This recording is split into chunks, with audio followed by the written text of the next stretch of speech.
কাঁচা আম সংরক্ষণ করার জন্য এর থেকে সহজ রেসিপি হয়তো আর জানা নেই। মাত্র একটি উপকরণ দিয়েই খুব সহজে পুরো 1 বছর যাবত এই আমটা সংরক্ষণ করতে পারবেন। তো চলুন আজকে আমার শাশুড়ি আম্মার হাতের অনেক মজার আমের মোরব্বা রেসিপি দেখাবো। উনি এই আচারটা 1 বছরেরও বেশি সময় ধরে সংরক্ষণ করেন। তো চলুন ভিডিওটা সম্পূর্ণ দেখলে আপনিও খুব সহজেই আমগুলো সংরক্ষণ করতে পারবেন।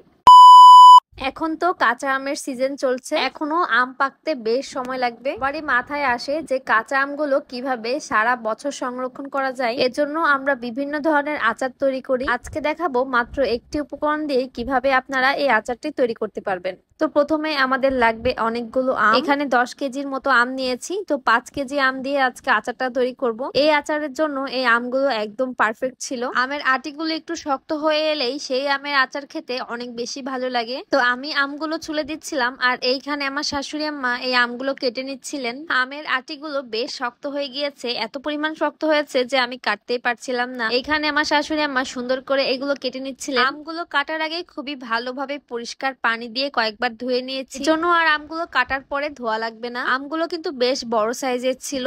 এই আচারের জন্য এই আমগুলো একদম পারফেক্ট। এই শক্ত শক্ত আটির আমগুলো কাটতে বেশ কষ্ট হচ্ছিল। আমগুলো কিন্তু খুবই সুন্দর হলুদ রং ধারণ করেছে। আমগুলো দেখে বোঝা যাচ্ছে আমগুলো বেশ মিষ্টি, কিন্তু এই আমটা প্রচন্ড টক ছিল। এইখানে মোরব্বার আমগুলো কেটে রোদে একটু শুকিয়ে নিবে, আর এইদিকে মা মোরব্বা তৈরির শিরাটা তৈরি করে নিবে। প্রাকৃতিক প্রিজারভেটিভস হিসেবে কিন্তু সরিষার তেল এবং চিনি খুবই কার্যকরী। চিনি এবং তেল দিয়ে সংরক্ষণ করা খাবারগুলো কিন্তু অনেক দিন ভালো থাকে। এবারে কড়াইতে মা দিয়ে দিল খুবই অল্প পরিমাণে পানি। এখানে মা 1.5 কাপের মতো পানি দিয়েছে। এবারে এর মধ্যে ছেড়ে দিল বেশ কয়েকটা দারচিনি, তারপরে একটা একটা করে এলাচগুলো ফাটিয়ে দিচ্ছিল। এই মোরব্বা তৈরিতে এলাচ এবং দারচিনি দিলে দারুণ একটা ঘ্রাণ আসে। এবারে মা দিয়ে দিল 1 চামচ পরিমাণ লবণ।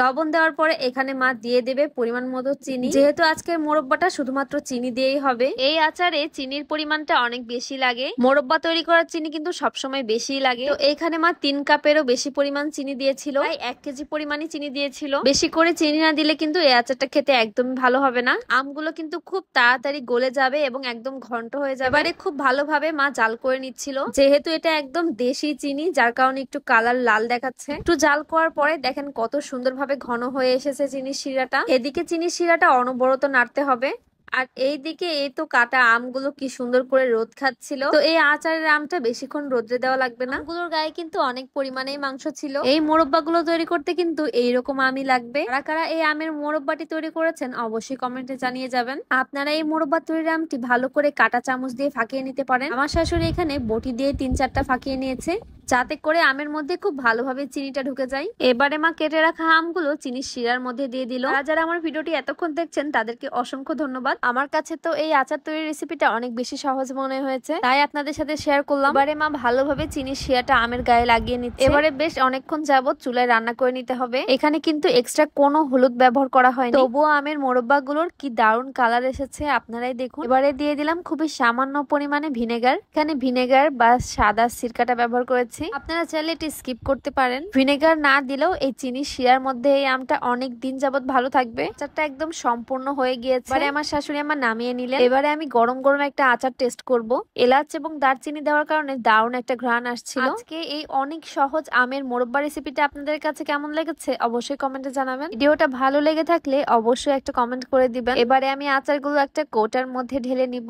এই আচারটা খেতে কিন্তু দারুণ মজা হয়েছে। আপনারা চাইলে খুব সহজভাবে এই আচারটা বাড়িতে তৈরি করতে পারবেন। সবাইকে ধন্যবাদ জানিয়ে আচার খেতে খেতে আজকে এখানেই বিদায় নিচ্ছি। সবাই ভালো থাকবেন, সুস্থ থাকবেন। দেখা হয়ে যাবে নেক্সট কোনো ভিডিওতে।